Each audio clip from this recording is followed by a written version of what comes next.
Вельмишановний пане президенте Польського прес-клубу, вельмишановне товариство, шановні колеги, друзі. Сьогодні, знаходячись тут разом з вами, я відчуваю неймовірну гордість і велику вдячність. Гордість за те, що 427 днів Україна разом з усім світом стоїть проти російської агресії. Вдячність за те, що ці 427 днів ми відчуваємо надійне плече та підтримку наших друзів з усього світу, і особливо наших польських друзів. Я хочу подякувати всім вам і у вашій особі всьому польському народу за те, що 24 лютого 2022 року ви відкрили свій кордон, свої домівки та серця для мільйонів українських біженців, які змушені були покинути власні домівки, рятуючись від російських ракет, танків та вбивць.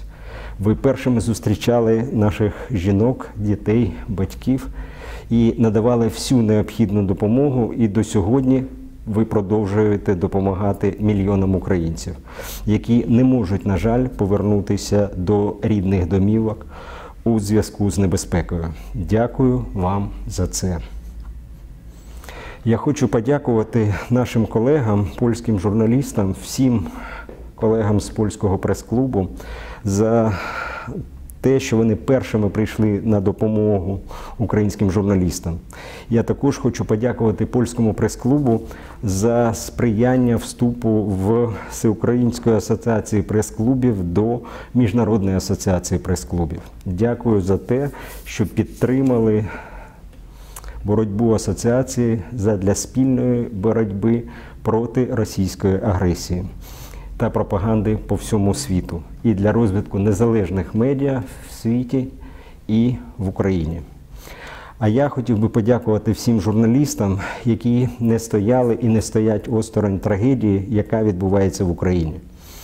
З 24 лютого 2022 року тисячі журналістів з усього світу стали пліч-опліч з українськими колегами і вже понад рік, часто ризикуючи життям, продовжують доносити світу інформацію про злочини, які чинить Росія в Україні.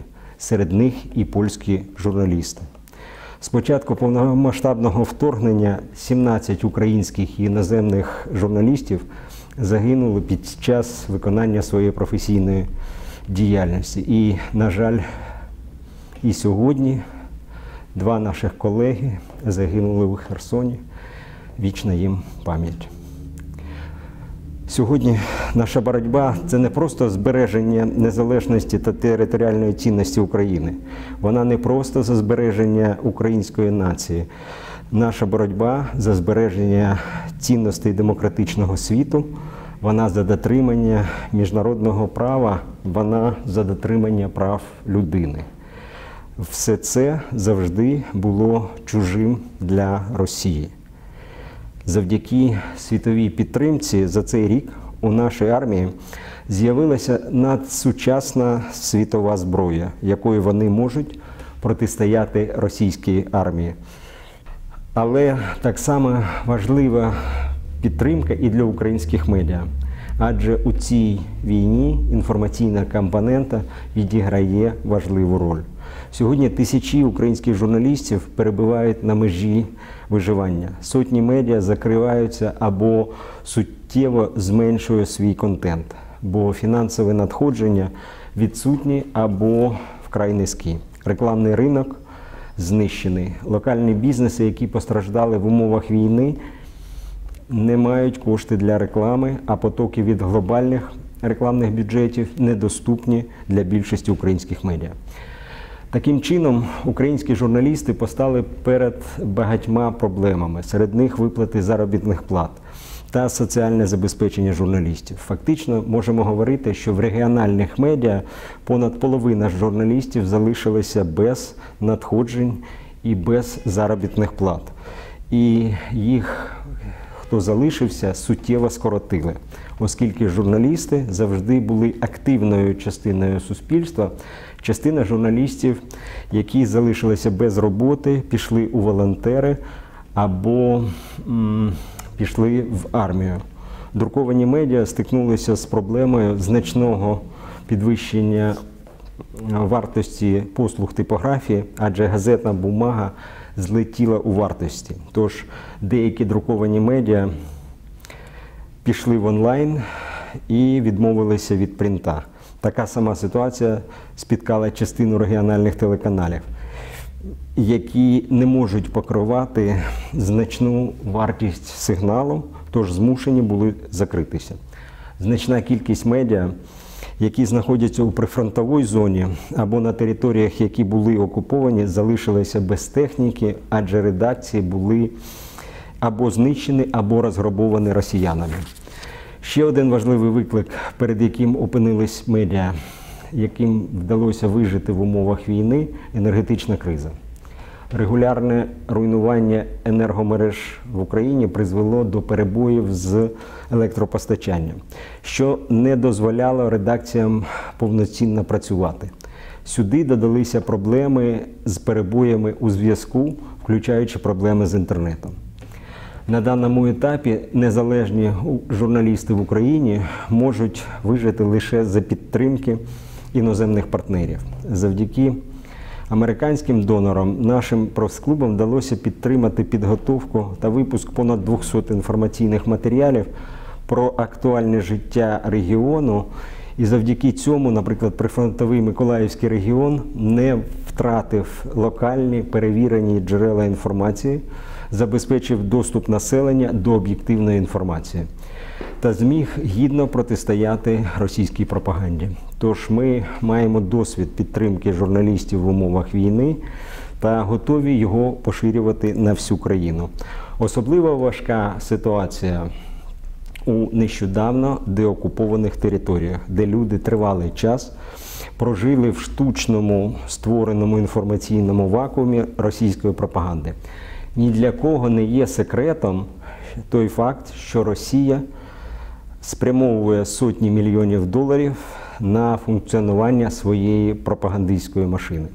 Завдяки цьому на українських прикордонних регіонів із Білорусією та Росією українські телевізійні канали практично не чути, а чути, на жаль, російську і білоруську агітаційну пропагандистську машину, сигнал російських мовників. Ми маємо вживати заходів для того, щоб знизити цей вплив. Дуже важливо зберегти діяльність українських незалежних медіа та надавати їм можливість давати гідну відсіч на інформаційному фронті російсько-української війни. Ми повинні відстоювати демократичні цінності не тільки на полі бою, а й в журналістиці. Якщо ми збережемо українське незалежне медіа, ми збережемо і українську демократію. Адже демократія не може існувати без вільних медіа. Сьогодні українські медіа та українські журналісти потребують підтримки за різними напрямами. Це і фінансова підтримка, яка б дозволила виплачувати заробітні плати журналістам, сплачувати комунальні послуги, друк газет, сигнал телеканалів. Це і технічна підтримка, спрямована на технічне обладнання редакцій, які постраждали внаслідок військових дій.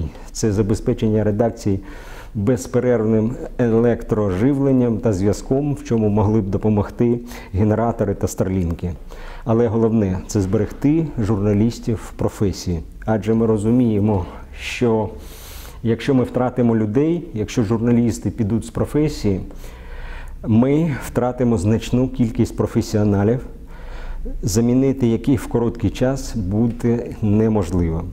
А коли ми говоримо про протистояння російській агітаційній машині, в якій працюють десятки тисяч пропагандистів, на яких витрачаються мільйони доларів, кожен професіональний українець і журналіст стає на вагу золота.